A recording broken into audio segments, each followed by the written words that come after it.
आप देख रहे हैं नव चेतना मंच। यदि हमारे वीडियो आपको पसंद आए तो वीडियो को ज़्यादा से ज़्यादा लाइक, शेयर और कमेंट कीजिए। और यदि आप हमारे चैनल में नए हैं तो चैनल को सब्सक्राइब कीजिए, बेल आइकन बटन को ज़रूर दबाइए, जिससे आने वाली नई वीडियो का नोटिफिकेशन आपको पहले। नमस्कार, मेरा नाम तौसीफुल हक है।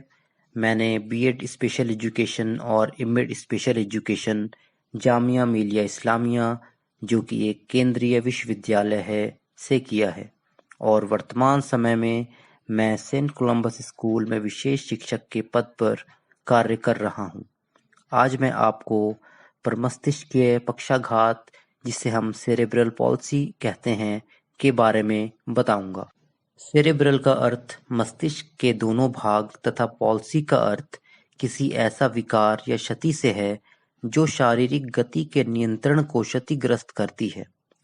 प्रमस्तिष्कीय पक्षाघात का अर्थ है मस्तिष्क का लकवा।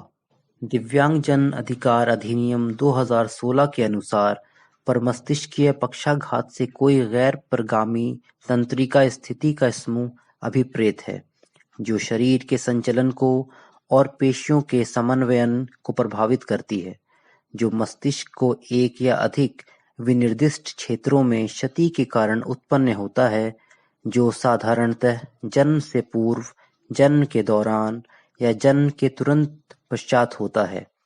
यह मस्तिष्कीय क्षति बच्चों के जन्म के पहले, जन्म के समय और जन्म के बाद कभी भी हो सकता है।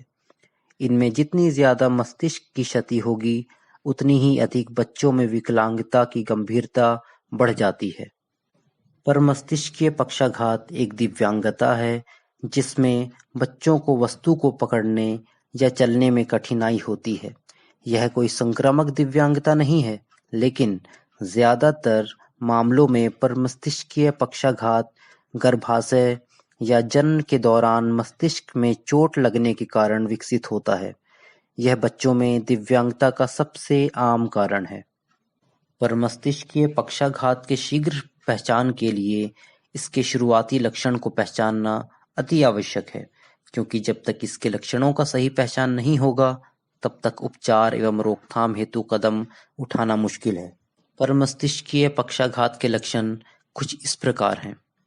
प्रमस्तिष्कीय पक्षाघात के लक्षण हर व्यक्ति में अलग अलग होते हैं, जैसे मांसपेशियों में खिंचाव में भिन्नताएं, जैसे कि बहुत कम या ज्यादा खिंचाव होना, कठोर मांसपेशियां और साथ ही उनका सिकुड़ना, कठोर मांसपेशियां जिनमें सिकुड़न ना हो, मांसपेशियों में संतुलन की कमी, अपने आप शरीर में गतिविधियां होना, जिसे ट्रेमर भी कहते हैं, गतिविधियों को कम रफ्तार से कर पाना और उन्हें करते वक्त दर्द का आभास होना, शरीर के एक तरफ के हिस्से को दूसरी तरफ के मुकाबले में कम उपयोग कर पाना, जैसे कि किसी एक हाथ का दूसरे के मुकाबले कम या ज्यादा इस्तेमाल करना।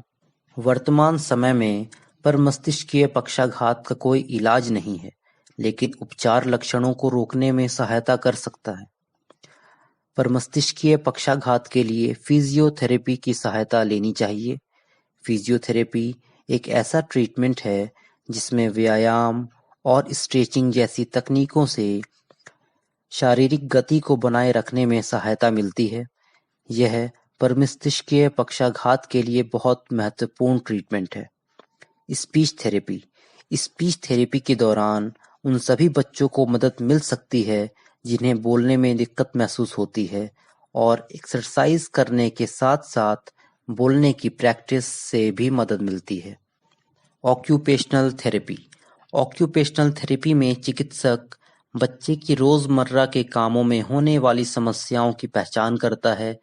चिकित्सक उन सभी गतिविधियों को करने की सलाह देते हैं जिनमें शारीरिक गतिविधियों की आवश्यकता होती है, जैसे कि शौचालय जाना या कपड़े बदलना। यह थेरेपी बच्चे की आत्मसम्मान व स्वतंत्रता को बढ़ाने में बेहद उपयोगी साबित होते हैं। धन्यवाद।